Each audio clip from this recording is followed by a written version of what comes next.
So guys, fish on tayo. Ayan. Isang bluefin trevally.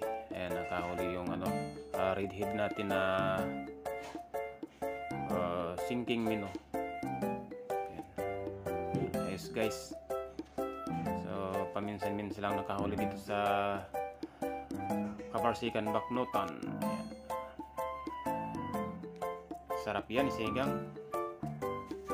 Ayan, foul hook pa. Sa ulo talaga sumabit, sa may mata.